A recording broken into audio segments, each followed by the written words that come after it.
السلام علیکم ورحمۃ اللہ وبرکاتہ۔ نحمدہ ونصلی علی رسولہ الکریم، الصلاۃ والسلام علی سید الانبیاء والمرسلین وعلی آلہ واصحابہ اجمعین، اما بعد فاعوذ باللہ من الشیطان الرجیم، بسم اللہ الرحمن الرحیم۔ والکاظمین الغیظ والعافین عن الناس واللہ یحب المحسنین۔ صدق اللہ مولانا رسولہ النبی الامین المکین الکریم وعلی آلہ الشاہدین والشاکرین والحمد للہ رب العالمین۔ آئیے ہم اور آپ مل کر اپنی غلامی کا ثبوت دیتے ہوئے سب سے پہلے گنبد خضرا میں آرام فرمانے والے آقا، بے کسوں کے کس بے بسوں کے بس، حضور تاجدار مدینہ سرور و قلب و سینہ جناب احمد مجتبیٰ محمد مصطفیٰ صلی اللہ علیہ وسلم کی بارگاہ گہربار میں درود و سلام کا ہدیہ نچھاور کریں۔ پڑھیے بآواز بلند، اللہم صلی علی محمد وعلی آل محمد وبارک سلم صلی علیہ، الصلاۃ والسلام علیک یا رسول اللہ صلی اللہ علیہ وسلم۔ اور ایک مرتبہ عقیدت و محبت کے ساتھ نبی اور آل نبی کی بارگاہ میں بلند آواز میں درود شریف کا ہدیہ نچھاور کریں۔ اللہم صلی علی محمد وعلی آل محمد وبارک سلم صلی علیہ، الصلاۃ والسلام علیک یا رسول اللہ صلی اللہ علیہ وسلم۔ الحمدللہ، یہ تیسرا جمعہ چل رہا ہے غصے کی مذمت کے متعلق، اور غصہ کرنا کیسا ہے، غصے کے نقصانات بھی، اور جب غصہ آتا تھا تو حضور صلی اللہ تعالیٰ علیہ وسلم کا طریقہ کار کیا ہوتا تھا، صحابہ کرام کا عمل کیا ہوتا تھا، بزرگان دین کا عمل کیا ہوتا تھا، انشاءاللہ عز و جل آج اس موضوع پر بیان کرنے کی کوشش کی جائے گی۔ میں نے چوتھے پاری کی آیت سورہ آل عمران کے آپ کے سامنے تلاوت فرمائی۔ اللہ تبارک و تعالیٰ قرآن مجید فرقان حمید میں ارشاد فرماتا ہے، اعوذ باللہ من الشیطان الرجیم، بسم اللہ الرحمن الرحیم، والکاظمین الغیظ والعافین عن الناس واللہ یحب المحسنین۔ اللہ تبارک و تعالیٰ چوتھے پارے میں ارشاد فرماتا ہے، ترجمہ ہے، اور غصہ ضبط کرنے والے ہیں، یعنی غصے کو پی جانے والے ہیں، اور لوگوں سے ان کے غلطیاں درگزر کرنے والے ہیں، اور اللہ احسان کرنے والوں سے محبت فرماتا ہے۔ یہ اللہ تبارک و تعالیٰ نے قرآن مجید فرقان حمید میں غصہ پی جانے والوں کے متعلق بھی ارشاد فرمایا، احسان کرنے والوں کے بھی متعلق اللہ تبارک و تعالیٰ نے ارشاد فرمایا، اور جو لوگوں کو معاف کرتے ہیں اللہ تبارک و تعالیٰ نے ان کا بھی ذکر اس قرآن مجید فرقان حمید کے آیت میں اللہ تبارک و تعالیٰ نے ارشاد فرمایا ہے۔ تو دیکھیں کہ غصہ انسان کی زندگی، اکثر غصے ہمارے جو ہوتے ہیں وہ ناجائز ہوتے ہیں، یعنی جہاں پر ہمیں غصہ نہیں کرنا چاہیے وہاں پر ہم غصہ کر کے اپنا خود کا بھی نقصان کرتے ہیں اور دوسروں کا بھی نقصان کرتے ہیں۔ جیسا کہ میں نے پچھلے جمعہ آپ کے سامنے بیان کیا تھا کہ غصے کی وجہ سے لڑائیاں جھگڑے پیدا ہوتے ہیں، مرڈرز جو خون وغیرہ جو ہیں وہ ہوتے ہیں، یا پھر مارا ماری کے معاملہ ہے، ہاتھا پائی کا معاملہ ہے، یا پھر کسی کا دل دکھانے کا معاملہ ہے، یا پھر کسی کو گالی دینے کا معاملہ ہے۔ یہ کیا ہے؟ یہ تمام چیزیں جو بھی ہوتی ہیں وہ غصے کی حالت میں ہوتی ہیں۔ ایسا نہیں ہے کہ انسان شانت مزاج کا ہے، نرم مزاج کا ہے اور سکون حالت میں کسی کو مار رہا ہے، کسی کے ساتھ لڑائی کر رہا ہے، کسی کو نقصان پہنچا رہا ہے، کسی کو گالی دے رہا ہے۔ یہ جو بھی معاملات ہوتے ہیں، یہ جو بھی عمل ہوتے ہیں، یہ غصے کی وجہ سے ہوتے ہیں۔ تو اللہ تبارک و تعالیٰ نے قرآن مجید فرقان حمید میں پہلے ہی یہ چیز ارشاد فرمائی ہے کہ جو غصہ پی جایا کرتے ہیں اور لوگوں کو جو معاف کرتے ہیں اور لوگوں پر جو احسان کرتے ہیں، اللہ تبارک و تعالیٰ ان لوگوں سے محبت فرماتا ہے۔ پہلی کنڈیشن تو یہ ہے، اللہ تبارک و تعالیٰ نے یہ چیز فرمائی ہے کہ اگر تمہیں غصہ آئے تو تم اس غصے کو پی جایا کرو، اس غصے کو کنٹرول کرو، اس غصے کی وجہ سے کسی کے ساتھ غلط معاملہ نہ کرو۔ دوسری چیز، کسی بات پر تمہیں غصہ آ رہا ہے کسی پر تو غصہ پی جانا، غصے کو کنٹرول کرنا۔ یہ دوسری چیز یہ ہے کہ اس انسان کو معاف کرنا۔ اللہ تبارک و تعالیٰ کیا فرماتا ہے، والکاظمین الغیظ والعافین عن الناس، لوگوں کو معاف کرنے والے، اس انسان کو اس غلطی پر معاف کرنا، واللہ یحب المحسنین، اور اس پر احسان بھی کرنا۔ احسان یہ ہے کہ پہلا تو یہ کہ وہ انسان اپنے غصے کو اس نے قابو پایا، غصے پر قابو پایا، اور دوسرا یہ کہ اس انسان کو اس نے کیا کیا، معاف کیا، یہ تو سب سے بڑا احسان ہوا۔ تو ایسا عمل کرنے والوں سے اللہ تبارک و تعالیٰ کیا فرماتا ہے؟ محبت فرماتا ہے۔ واللہ یحب المحسنین، اللہ تبارک و تعالیٰ احسان کرنے والوں سے محبت فرماتا ہے۔ تو غصے کے بہت سے نقصانات ہیں، یاد رکھیں، اور بعض اوقات غصہ انسان کے لیے جائز بھی ہوتا ہے اور بعض اوقات انسان کے لیے غصہ حرام بھی ہوتا ہے۔ تو ہمیں یہ علم حاصل کرنا چاہیے کہ ہمیں کب غصہ کرنا ہے، کن باتوں میں غصہ کرنا ہے، دین کے خلاف، شریعت کے خلاف، حضور صلی اللہ تعالیٰ علیہ وسلم کے قول کے خلاف، اللہ تبارک و تعالیٰ کے قول کے خلاف اگر کوئی بات ہو رہی ہے تو اس وقت تو غصہ آنا جائز۔ اور اگر دیگر کوئی ایسے معاملات ہیں کہ انسانوں سے غلطیاں وغیرہ ہو جائے تو اس وقت غصے کو کنٹرول میں کرنا یا پھر غصے کو پی جانا، یہ سنت طریقہ ہے، یاد رکھیں۔ اب دیکھیں کہ انسان کے ساتھ کیسے کیسے معاملات ہوتے ہیں، سچویشن آتے ہیں، یہ ہم بول نہیں سکتے، کیسے بھی آتے ہیں۔ اب حضور صلی اللہ تعالیٰ علیہ وسلم کا ایک واقعہ دیکھ لیجئے کہ حضور صلی اللہ تعالیٰ علیہ وسلم صحابہ کرام کے درمیان بیٹھے ہیں، ایک شخص آتا ہے، ایک شخص آ کر کہتا ہے، اب دیکھیں کہ اس کا سوال کیسا تھا، اس کا بولنے کا انداز کیسا تھا۔ وہ آ کر اگر کوئی حضور صلی اللہ تعالیٰ علیہ وسلم کی جگہ کوئی دوسرا انسان ہوتا، عام انسان ہوتا، تو اس کا معاملہ کیا ہوتا، اور حضور صلی اللہ تعالیٰ علیہ وسلم کا معاملہ کیا ہے؟ وہ انسان آ کر حضور صلی اللہ تعالیٰ علیہ وسلم سے کیا کہتا ہے، ہم وہ سوچ بھی نہیں سکتے، بول بھی نہیں سکتے۔ وہ انسان حضور صلی اللہ علیہ وسلم کے بارگاہ میں بول رہا ہے اور اجازت طلب کر رہا ہے کہ یا رسول اللہ مجھے زنا کرنے کی اجازت دیجیے۔ اللہ اکبر، یہ حدیث ہے، زنا کی اجازت، غلط کام کرنے کی اجازت۔ حضور صلی اللہ تعالیٰ علیہ وسلم کے بارگاہ میں آ کر حضور صلی اللہ علیہ وسلم سے وہ اجازت مانگ رہا ہے، اجازت طلب کر رہا ہے کہ مجھے اجازت دیجیے۔ اب دیکھیں کہ حضور صلی اللہ علیہ وسلم اس انسان پر غصہ نہیں ہوئے، خاموش رہے، اور اس انسان کی دماغی حالت، مینٹل کنڈیشن آپ صلی اللہ علیہ وسلم نے دیکھی اور اس کو پیار سے سمجھانے کی کوشش کی، اور آپ صلی اللہ علیہ وسلم نے اس کو قریب بلایا اور پوچھا کیا تو یہ پسند کرتا ہے کہ کیا کوئی انسان تیری ماں کے ساتھ زنا کرے؟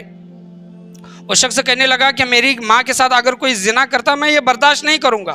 حضور صلی اللہ علیہ وسلم نے پوچھا کیا تو یہ پسند کرے گا کہ تیری بہن کے ساتھ کوئی غلط حرکت کرے، زنا کرے؟ تو کہے گا کہ نہیں، میں اپنی بہن کے ساتھ بھی یہ معاملہ ہوتا ہوا نہیں دیکھ سکتا۔ کیا تیری بیٹی یا پھر بیوی کے ساتھ کوئی زنا والا معاملہ کرے تو کیا یہ پسند کرے گا؟ تو وہ شخص نا میں جواب دیتا ہے، نفی میں جواب دیتا ہے، کہتا ہے کہ مجھے یہ برداشت نہیں کہ کوئی میری ماں کے ساتھ، بیٹی کے ساتھ، بہن کے ساتھ، بیوی کے ساتھ کوئی زنا کرے، کوئی غلط معاملہ کرے۔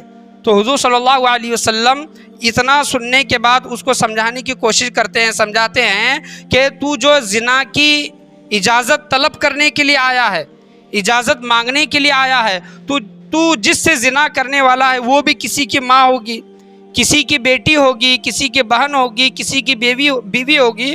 تو وہ انسان سمجھ گیا اور کہنے لگا کہ یا رسول اللہ میں توبہ و استغفار کرتا ہوں، اس کے بعد میں کبھی بھی زنا کا ارادہ نہیں کروں گا۔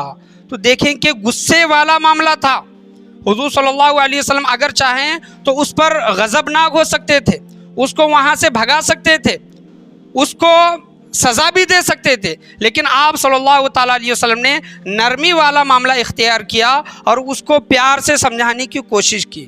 تو ہمارے ساتھ بھی کبھی کبھار ایسا معاملہ ہوتا ہے تو ہم غصے میں نہ آئیں، فوراً غصے میں نہ آئیں۔ ایک ہوتا ہے کہ غصہ انسان کو آ جاتا ہے تو فوراً غصے میں آنے کی کوشش نہ کریں، پہلے یہ دیکھیں کہ پیار، محبت سے، نرمی سے وہ معاملہ سلجھتا ہے کہ نہیں سلجھتا۔ اگر سلجھتا ہے تو بہت اچھی بات ہے، ورنہ بعد میں آپ کو غصہ کرنے کا یا پھر سختی کرنے کا اسلام آپ کو کیا کرتا ہے؟ اجازت دیتا ہے۔ تو والکاظمین الغیظ، اور جو غصے کو پی جایا کرتے ہیں، اللہ تبارک و تعالیٰ ان کی تعریف قرآن مجید فرقان حمید میں ارشاد فرماتا ہے۔ اب دیکھیں کہ حضور صلی اللہ تعالیٰ علیہ وسلم کے ساتھ کوئی بھی معاملہ ہو، زیادتی کا معاملہ ہو، ظلم و ستم کا معاملہ ہو، آپ تو سیرت کی کتابیں پڑھتے ہیں، واقعات سنتے ہیں کہ آپ صلی اللہ علیہ وسلم نے بڑے بڑے لوگوں کو معاف کیا ہے۔ یعنی اپنے چہیتے چچا حضرت حمزہ رضی اللہ تعالیٰ عنہ، ان کو حضرت وحشی نے شہید کیا، اور جب حضرت وحشی فتح مکہ کے بعد جب ایمان لے کر آئے تو آپ صلی اللہ تعالیٰ علیہ وسلم کو ایک غم ہوا، چچا کی محبت جاگی، لیکن آپ صلی اللہ تعالیٰ علیہ وسلم نے حضرت وحشی کو معاف کیا۔ دیکھیں کہ چچا کے قاتل کو معاف کرنا یہ کوئی معمولی بات نہیں ہے. سگے چچا وہ بھی ایسے چچا کہ جس نے اسلام کے لیے بہت مدد کی, حضرت حمزہ رضی اللہ تعالیٰ عنہ. لیکن حضور صلی اللہ تعالیٰ علیہ وسلم نے حضرت وحشی کو معاف کر دیا. صرف ایک کنڈیشن رکھی کہ اپنا چہرہ میرے سامنے ڈھانک لیا کرو, کیونکہ جب بھی تمہارا میں چہرہ دیکھتا ہوں تو مجھے اپنی چچا کی یاد آتی ہے. ایک کنڈیشن کے ساتھ آپ صلی اللہ تعالیٰ علیہ وسلم نے حضرت وحشی کو معاف کیا. آج دیکھیں کہ کوئی اگر ہمیں غصے سے دیکھے, کوئی ہمیں گالی دے, کوئی ایک مارے, تو آج ہمارے اندر وہ اتنا ضبط و کمال ہے, عاجزی و انکساری ہے کہ ہم سامنے والے انسان کو معاف کر سکے. ہم معاف نہیں کرتے. اگر وہ غصے سے دیکھ رہا ہے تو ہم اس سے زیادہ غصے سے دیکھیں گے, اس سے زیادہ اس کو غصے سے دیکھیں گے. اگر کسی نے ہم کو ایک گالی دیا ہے تو ہم اس کو 4 گالی دیں گے. اگر کسی نے ہم کو ایک مارا ہے تو ہم اس کو 4 ماریں گے. یہ معاملہ ہے. ہم صرف نبی کا نام لیتے ہیں, نبی سے محبت کے دعوے کرتے ہیں, لیکن جب حضور صلی اللہ تعالیٰ علیہ وسلم کے طریقہ کار پر جب چلنے کا جب معاملہ آتا ہے تب ہم نہیں چلتے, تو غصہ ہمارے آڑے آ جاتا ہے, اور غصے کی وجہ سے ہم ایسی چیزیں کر بیٹھتے ہیں, بعد میں ہمیں پچھتانا پڑتا ہے. حضرت سیدنا ابو بکر صدیق رضی اللہ تعالیٰ لوگوں کو معاف کس طرح کیا کرتے تھے. دیکھیں, بزرگان دین کے کچھ اقوال میں آپ کے سامنے پیش کروں گا, تقریر کو مکمل کروں گا, اور انشاءاللہ عز و جل آنے والے جمعہ میں بھی یہی موضوع رہے گا. کچھ واقعات ہیں, بہت ضروری واقعات ہیں, انشاءاللہ آنے والے جمعہ میں اس کو بیان کرنے کی کوشش کی جائے گی. حضرت ابو بکر صدیق رضی اللہ تعالیٰ عنہ کو کسی نے بھلا برا کہنا شروع کیا. دیکھیں کہ خلیفہ ہیں, وقت کے خلیفہ ہیں, کسی نے آپ کو بھلا برا کہا حضرت ابو بکر صدیق رضی اللہ تعالیٰ عنہ. تو حضرت ابو بکر صدیق رضی اللہ تعالیٰ عنہ کا ضبط و کمال دیکھ کے, والکاظمین الغیظ, غصے کو پی جانا دیکھ کے, حضرت ابو بکر صدیق رضی اللہ تعالیٰ عنہ اس انسان سے کہتے ہیں کہ تو نے جو مجھے کہا ہے برا, اللہ تبارک و تعالیٰ نے ایسے بہت سے عیب تجھ سے چھپا کر رکھے ہیں. میرے ایسے بہت سے عیب ہیں, میرے ایسے بہت سے کام ہیں, بہت سے ایسے عیب ہیں جو اللہ تبارک و تعالیٰ نے تجھ سے چھپا کر رکھے, میں اس سے بھی زیادہ برا ہوں. کون کہہ رہے ہیں؟ حضرت ابو بکر صدیق رضی اللہ تعالیٰ. کوئی انسان ان کو غصے میں اگر برا کہے تو حضرت ابو بکر صدیق رضی اللہ تعالیٰ بدلہ نہیں لے رہے, کہہ رہے ہیں کہ اللہ تبارک و تعالیٰ نے اس سے بھی زیادہ بڑے بڑے عیب اللہ تبارک و تعالیٰ نے تجھ سے چھپا کر رکھے ہیں, کہ میرے عیب کیا کیا ہے وہ اللہ تبارک و تعالیٰ جاننے والا ہے. حضرت سلمان فارسی رضی اللہ تعالیٰ, یہ بھی صحابی ہیں, ان کو کسی نے گالی دی, کسی وجہ سے گالی دی, برا کہا. تو حضرت سلمان فارسی رضی اللہ تعالیٰ کہتے ہیں کہ کل قیامت میں اگر میزان پر میری نیکیاں کم پڑ گئیں تو نے مجھے جو گالی دی ہے میں اس سے بھی زیادہ برا ہوں. اگر میزان پر میری نیکیاں کم پڑ گئیں تو یہ تیرا گالی دینا میں اس سے بھی زیادہ برا ہوں, اور اگر میزان پر میری نیکیاں کم نہیں پڑتی, نیکیاں زیادہ ہوتی ہیں, تو تیری یہ گالی مجھے کچھ نقصان کرنے والی نہیں ہے. دیکھیں کہ یہ کمال کیسا ہے کہ صحابہ کرام کا دیکھیں کہ طور طریقہ, جب غصے والا جب معاملہ آتا تو لوگوں کو کس طرح وہ جواب دیا کرتے تھے, ان کو ٹھنڈا کرتے تھے, نرمی والا معاملہ ان کے ساتھ اختیار کرتے تھے, کہ ایسا نہیں کہ گالی کے بدلے گالی, مار کے بدلے مار, یہ ایسا نہیں. حضرت امام مالک رضی اللہ تعالیٰ مدینہ منورہ میں کسی عورت نے حضرت امام مالک رضی اللہ تعالیٰ عنہ کو کہا کہ مدینہ منورہ میں اے امام مالک, میں نے آپ سے زیادہ ریاکار دکھاوا کرنے والا انسان نہیں دیکھا. یہ کون کہہ رہی ہے؟ ایک عورت حضرت امام مالک رضی اللہ تعالیٰ عنہ سے کہتی ہے. تو حضرت امام مالک رضی اللہ تعالیٰ عنہ جواب دیتے ہیں کہ پورے مدینہ میں اے عورت, اے خاتون, تیرے علاوہ مجھے کوئی بھی نہیں جانتا. یعنی تو جو کہہ رہی ہے کہ آپ دکھاوا کرتے ہیں, آپ ریاکار ہیں, تو نے مجھے پہچانا ہے, تیرے علاوہ مجھے کسی نے نہیں پہچانا. اب دیکھیں کہ جب کوئی انسان ایسا جب جواب دیتا ہے تو سامنے والا آگے کیا جواب دے گا, آپ بولے. حضرت ابو بکر صدیق نے جو جواب دیا, حضرت سلمان فارسی رضی اللہ تعالیٰ نے جو جواب دیا, حضرت امام مالک نے جو جواب دیا, جواب پر وہ جواب کیا دیں گے آپ سوچ بھی نہیں سکتے. انسان کا غصہ وہیں پر ٹھنڈا ہو جاتا ہے, اور انسان خود کو شرم محسوس کرتا ہے کہ میں نے یہ کیا کہہ دیا. حضرت شعبی رضی اللہ تعالیٰ عنہ کو بھی کسی نے گالی دی, یہ بھی اللہ والے ہیں, اللہ کے ولی ہیں. وہ کہتے ہیں کہ اگر تو سچا ہے, یعنی تو نے جو مجھے برا کہا ہے یا پھر گالی دی ہے, اگر تو سچا ہے تو اللہ تبارک و تعالیٰ مجھے معاف فرما دے. وہ دعا کرتے ہیں, اللہ تبارک و تعالیٰ مجھے معاف فرما دے. اگر تو جھوٹا ہے, جو گالی تو نے مجھ کو دی ہے, الزام جو لگایا ہے, گالی دی ہے, برا کہا ہے, تو اللہ تبارک و تعالیٰ تیری بخشش و مغفرت فرمائے. سبحان اللہ. گالی کے بدلے دعا دے رہی ہیں. یہ کوئی عام انسان نہیں کر سکتا، یاد رکھیں، جو جس کے اندر وہ ضبط، وہ کمال ہے جو اللہ تبارک و تعالیٰ ارشاد فرماتا ہے والکاظمین الغیظ والعافین عن الناس واللہ یحب المحسنین، اور غصہ ضبط کرنے والے ہیں، یعنی غصے کو پی جانے والے ہیں اور لوگوں سے ان کی غلطیاں درگزر کرنے والے ہیں، اور اللہ تبارک و تعالیٰ احسان کرنے والوں سے محبت فرماتا ہے۔ حضرت عمر بن عبد العزیز رضی اللہ تعالیٰ عنہ جب یہ خلیفہ تھے تو اپنے عامل کو، یعنی جو عمل کرتا ہے سزا دینے کا کوئی بھی معاملہ ہے، اپنے عامل کو خط لکھتے ہیں اور کہتے ہیں کہ حضرت عمر بن عبد العزیز رضی اللہ تعالیٰ عنہ، کیا اے عامل، جب تم غصے کی حالت میں ہو تو کسی بھی قیدی کو سزا نہ دینا، غصے کی حالت میں ہے، اور جب تمہارا غصہ ٹھنڈا ہو جائے جتنا اس کا قصور ہے اتنی ہی اس کو سزا دینا۔ یہ کیوں کہا حضرت عمر بن عبد العزیز نے؟ کیونکہ انسان غصے میں خود پر قابو نہیں رکھتا، خود پر اس کا کنٹرول نہیں رہتا۔ ہو سکتا ہے کہ 5 کوڑے مارنے کے بجائے غصے میں 10 کوڑے مارے، 10 مارنے کے بجائے 15 مارے، تو اس کی سزا کتنی ہے؟ 5 کوڑوں کی، 10 کوڑوں کی، 15 کوڑوں کی۔ لیکن غصے کی وجہ سے اگر اس کو 5-10 کوڑے زیادہ لگ گئے تو اس کا ذمہ دار کون؟ حضرت عمر رضی اللہ تعالیٰ عنہ کو کسی نے برا کہا تو حضرت عمر رضی اللہ تعالیٰ عنہ نے اس کو چھوڑا، کچھ نہیں کہا۔ حضرت عمر رضی اللہ تعالیٰ عنہ سے پوچھا کہ آپ نے اس کو کیوں چھوڑا، آپ کو یہ برا بول رہا تھا؟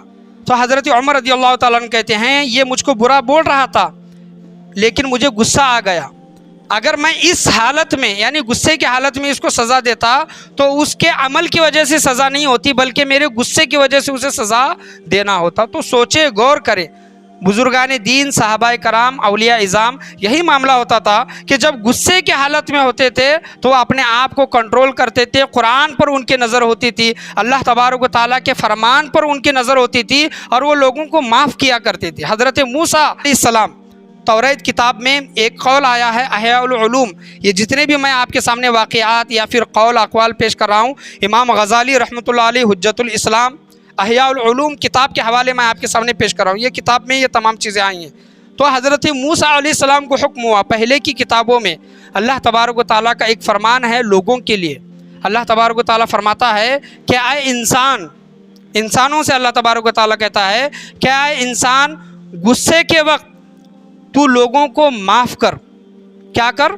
لوگوں کو معاف کر اور لوگوں پر نرمی برت۔ اگر تو دنیا میں غصے کے وقت لوگوں کو معاف کرے گا یا پھر اپنے غصے کو کنٹرول کرے گا یا پھر غصے کی وجہ سے لوگوں پر نرمی کرے گا اپنے غصے کو روک کر، تو اللہ تبارک و تعالیٰ حضرت موسیٰ علیہ السلام سے فرماتا ہے انسانوں سے کہہ دیجئے کہ قیامت کے دن جب میری ناراضگی کا وقت آئے گا، یہ بہت بڑا جملہ ہے، یاد رکھیں، اللہ تبارک و تعالیٰ کی ناراضگی کا جب وقت آئے گا، بندہ کچھ ایسے عمل کرے گا، بے شک ہم گنہگار ہیں، خطا کار ہیں، ہمارے عمل ایسے ہیں کہ اللہ تبارک و تعالیٰ ہم سے ناراض ہوگا، اللہ تبارک و تعالیٰ ہم پر عذاب نازل فرمائے گا۔ اللہ تبارک و تعالیٰ فرماتا ہے کہ بچنے کا ایک طریقہ ہے کہ دنیا میں جب تجھے غصہ آئے تو لوگوں پر نرمی کر، غصے کی وجہ سے غصے کو کنٹرول کر، لوگوں کے ساتھ نرمی والا معاملہ کر۔ قیامت کے دن جب میں تجھ سے ناراض رہوں گا تو میں وہ وقت یاد کروں گا جب تو نے دنیا میں کسی کو معاف کیا تھا۔ تو دنیا میں کسی پر نرمی کرے گا تو قیامت کے دن میں وہ وقت یاد کر کے تجھ پر نرمی کروں گا۔ توریت میں اللہ تبارک و تعالیٰ نے ارشاد فرمایا ہے۔ تو اللہ تبارک و تعالیٰ کی بارگاہ میں یہی دعا ہے، اللہ تبارک و تعالیٰ ہم تمام لوگوں کو بولنے سننے سے زیادہ اس پر عمل کرنے کی توفیق عطا فرمائے۔ غصہ شیطان کا یہ سب سے بڑا ہتھیار ہے، غصے کی وجہ سے شیطان انسان پر پورا کے پورا قابو پا جاتا ہے اور کنٹرول کرتا ہے انسان کو۔ جس طرح ایک ریموٹ کے ذریعے ٹی وی کو کنٹرول کیا جاتا ہے، اسی طرح شیطان انسان پر غصے کی وجہ سے اس پر کنٹرول ہوتا ہے، اور انسان کیا کرتا ہے کیا نہیں کرتا اس کو اس چیز کا علم نہیں ہوتا۔ اللہ تبارک و تعالیٰ کی بارگاہ میں یہی دعا ہے، اللہ تبارک و تعالیٰ ہم تمام لوگوں کو غصے کو ضبط کرنے کی، غصے کو پی جانے کی اور لوگوں کو معاف کرنے کی، لوگوں پر احسان کرنے کی اللہ تبارک و تعالیٰ ہم تمام لوگوں کو توفیق و رفیق عطا فرمائے۔ آج جو اقوال بزرگان دین کا طور طریقہ، جب کوئی بات ان کے سامنے آتی، غصے والی جب بات ان کے سامنے آتی تو وہ کس طرح معاملہ کیا کرتے تھے، وہ طریقہ ہم تمام لوگوں کو اپنانے کی توفیق و رفیق عطا فرمائے۔ آج کے بیان میں، آج کے درس میں، بولنے میں، سننے میں، سمجھنے میں یا پھر سمجھانے میں کسی بھی قسم کی غلطی، کمی، بیشی، کوتاہی، خامی، بھول چوک ہوئی ہو، اللہ تبارک و تعالیٰ محض اپنے فضل و کرم سے اسے معاف عطا فرمائے۔